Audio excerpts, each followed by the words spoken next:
prominent man of God in this country shared with me. He said his father had 7 wives. And I noticed that all his brothers had driven their first wives away. They were all with second wives. Except him. One day he traveled and he came back. His mother was living with them. He saw his mother, her nose was swollen. He said, Mama, Kilode. It was his wife that hit her on the nose. He said, you are done. Just get out of my house. To touch my mother, she raised me by herself. Get out of my house. The mother called him. No. She's not leaving. No. It's me she beat. Come, sit down with me. Do you know why all your brothers are with second wife? He said, no. Do you know why your father ended up a polygamist? He said, no. He said, your father married the first wife and she hit his mother on the nose. He sent her away and ended up with 7 wives. All your brothers that have second wife, their wives beat the mother on the nose and they sent them away. He said, this is your turn.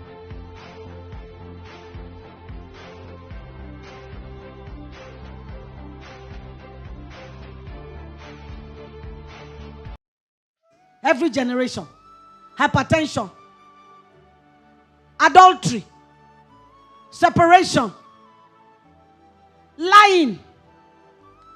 Oh, there's some people, if they finish lying for you here, on their feet, that's they lie on the go. Pay as you go, lie as you go. And when you find out later that they were lying, you can't believe it. How they could tell that lie in that instant. It's a generational thing. Stealing. It's been there. Enmity within the family. There's some families, no matter how hard they read, they can't pass exam. So for 4 generations, there's no graduate in the family. Think about them and take a stand today because of the next generation. Let me close with this. One of the most wicked fathers in the Bible is King Hezekiah. Hezekiah is the man who got God. He said to the Lord, I'm the king who did this. I'm the one who did that. I'm the one who did this. Are you going to let me die? And God said, prophet, go back and tell him, I changed my mind. I'm adding 15 years to his life. And in those 15 years, the man did more damage than his whole life in the past. Assyrians came to visit him. And he took them and showed them the whole kingdom. And everything in it. And the prophet came back to him. Who are those people? He told him. What did he said? Everything. He said, you made a mistake. They are going to come back in the future and take everything that you showed them. And they will take your sons into captivity. Hezekiah could have gone back to God and said, I didn't know. Have mercy on me. I didn't understand. You know what Hezekiah said? The word of the Lord is good. I will not be here to suffer it. And Hezekiah kept his mouth shut. And it happened that after he died, the Assyrians came, took everything in the kingdom, and took his sons into captivity. You want to tell me that those boys did not know God or honor God? You want to tell me that those boys did not know Jehovah? But they slept one night as princes and woke up the next day as slaves in a strange land. Don't do that to your generations. Don't do that to the people that God has entrusted you with the oversight of an intercessor for. Can you stand to your feet, because I want us to do some praying within the time we have left. I told you, if you are lazy, you cannot be a transitional man. If you are okay with how your life is, you cannot be a transitional man. There are some families that have polygamy running for 6 generations. One of the stories I heard from Fela Durotoye is that his father married more than 1 wife. And that one day, for no reason, he just woke up and decided, I'm sending Tara away. Just like that. He has shared it by himself, so I'm not. He said, I wanted to kick her away. Go, leave. Why? I don't know. She didn't do me anything. I wanted to send her away and marry somebody else. The person I wanted to marry, I have not met yet. But I wanted to kick her away. And somebody called his attention. Come. Don't do that. Look. Thank God for that person. He immediately understood that it was the spirit of polygamy trying to rest upon him. Another prominent man of God in this country shared with me. He said his father had 7 wives. And I noticed that all his brothers had driven their first wives away. They were all with second wives. Except him. One day he traveled. And he came back. His mother was living with them. He saw his mother, her nose was swollen. He said, Mama, Kilode. It was his wife that hit her on the nose. He said, you are done. Just get out of my house. to touch my mother. She raised me by herself. Get out of my house. The mother called him. No. She's not leaving. No. It's me she beat. Come, sit down with me. Do you know why all your brothers are with second wife? He said, no. Do you know why your father ended up a polygamist? He said, no. He said, your father married the first wife and she hit his mother on the nose. He sent her away and ended up with 7 wives. All your brothers that have second wife, their wives beat the mother on the nose and they sent them away. He said, this is your turn. Will you be? Watch it, people. Nothing just happens. I want you to pray. As I was talking, family are making sense now. Some of us is the women. We can't keep quiet. No matter how much trouble the mouth has cost us. There's a case I'm handling now, a couple that is about to separate. The woman can see that she's repeating the mother's life, but she's too proud and arrogant to back down and let the Lord help her tame her tongue. You think that's normal? No, it's not normal. That's how my mother was. Who said we are doomed to repeat our mother's life? We are of a better lineage and of a better covenant. If you read further down in Ezekiel chapter 18, God said, as I live, saith the Lord, no more shall this proverb be used in Israel. If the fathers eat sour grapes, let their own teeth be set on edge. This is the deliverance that God gave to us, that we can separate from the lineage of our fathers and be engrafted into the lineage of Christ. This morning, the prayer point is, Lord, remove me from the lineage of my fathers and engraft me into the lineage of Christ.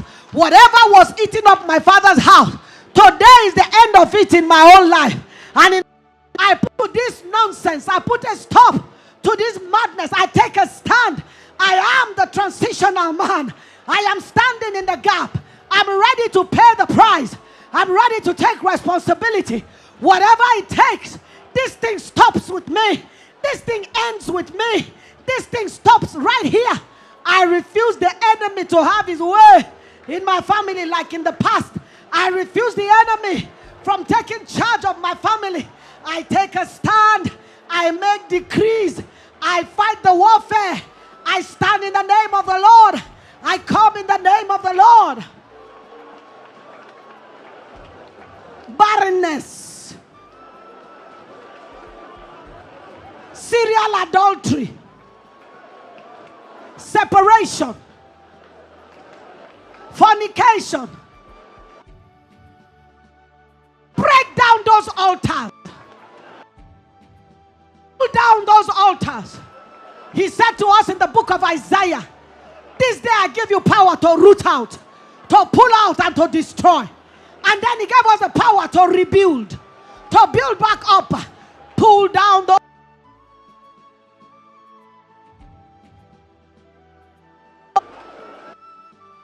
If a tree falls, in Ecclesiastes, say if a tree falls, there will it lie. But at the hint of water, it comes back up. You have destroyed certain things this morning. Now, please, don't let people come and deceive you that you have to go and gather prophets to come and do family deliverance. The word is in your mouth. What you have done here today is enough. Jesus is not 2. And he's not going to grow bigger. He's already big. But I don't want the altar you have destroyed to ever be rebuilt. So I want you to call on the 4 winds of God. The Bible talks about the 4 winds of God. Ask them to blow the pieces of these altars you have destroyed to the uttermost ends of the earth, so that those altars will never be rebuilt, never be reconstructed, never come back together, never speak concerning your family. Ask the 4 winds of God to blow them, blow the pieces to the ends of the earth. Let them never be reconstructed.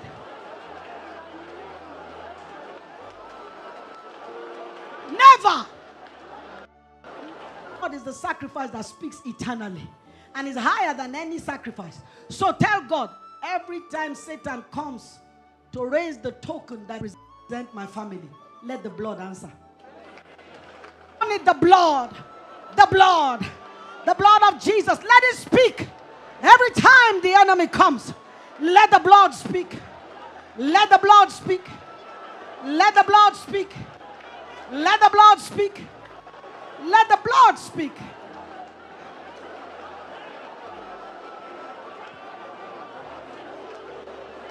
In the name of Jesus. In the name of Jesus. In the name of Jesus. I want you to ask God. Ask God for the grace to carry this responsibility for as long as you are alive. Ask Him for grace. Let grace come in every form that you need it. Financial grace. Grace that brings wisdom. Connectivity.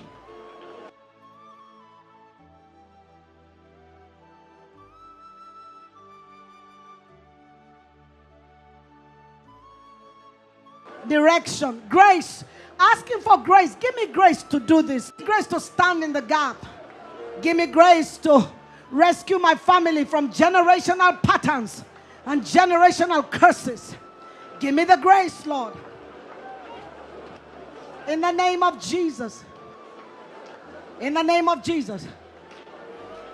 We have one more prayer point and I'm done. But before we take that, I want to say this to you. You have dislodged things in the spirit that have been sitting there for generations. You have touched things this morning you may not be aware.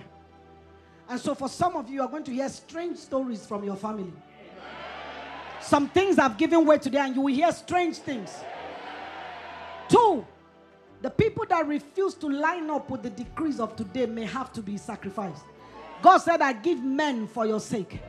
So those ones that will refuse to align, not just refuse to align, but attempt to withstand, you're going to hear stories of strange deaths in your family. Don't cry. When you hear those, know where it's coming from. 3, the enemy is not going to let you coast like nothing happened. This is battle. Yesterday, the woman of God said, the moment you are born again into warfare. And you need to be aware. The enemy is going to fight you. He's going to attempt to stop you. Don't let him. Don't be afraid. Have you ever seen somebody kill a chicken? You understand? One day I was doing Ogoju. I said, give me the chicken, I'll kill it. When they gave me, as I saw the neck of the chicken, I froze. I couldn't kill it. They had to take the knife from me. My junior brother said, give me. They gave him. As he cut the head, he left the chicken. Guess what the chicken started doing? Started running. All of us ran. Have we not cut the neck? Why is it still running? There are times you cut a chicken like that and it gets up and it starts running. Anybody from afar would think it's a live chicken. But it's a matter of time. It will drop. That thing is called the dance of death. Satan is going to come and try to rage. Please remember that it is the dance of death. It's a matter of time he's going to go down. Don't let him scare you. Don't let him make you afraid. Don't let him make you stop. In the name of Jesus. Final thing. Some of the things going on in your family have not occurred to you yet as I was speaking. But within the next 10 days, Spirit of the Lord will open up your understanding. And you'll begin to see those things that are going on in your family that shouldn't be. Please don't wait until you can get to where you will shout. God can hear a whisper.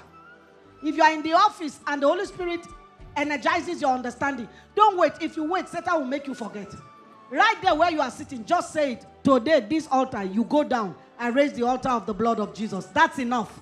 It will do the job. But don't overlook anything the Holy Ghost brings to your notice. Deal with it. And you begin to see the hand of God unfold over your families. Can we do the last prayer? There's something called the fire of the Holy Ghost. It's a strange fire. I'm not talking about the one they are using to play on the road. Holy Ghost fire, they'll just be saying. They don't know what they are saying. It's a fire that comes out of the mouth of Elisha, to consume little boys that were abusing him. The same kind of fire that will come around an altar that has been drenched with water 3 times. And not only lick up the water, but burn the sacrifice on the altar. It's an efficacious fire. So we're just going to call on the fire of the Holy Ghost to seal what we have done today. Seal the things that should be sealed in. And burn the ones that should be burnt away. Amen. Are you ready? Lift up your hands. Father, over every family here that hereditary disease has been ruling. Shout fire, somebody.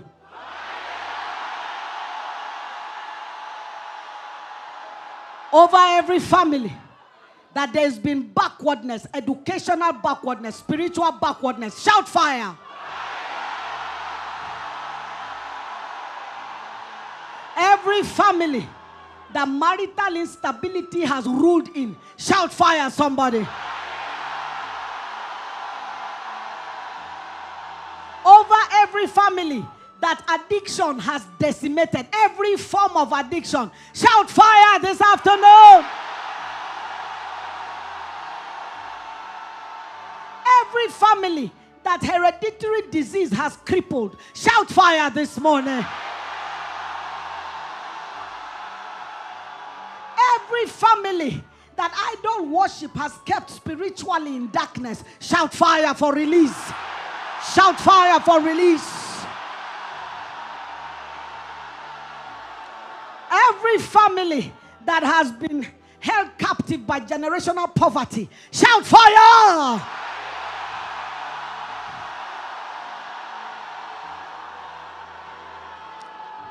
Lord, we don't know all, but you know. Over all the ones we don't know that are represented in this room. Shout fire one time.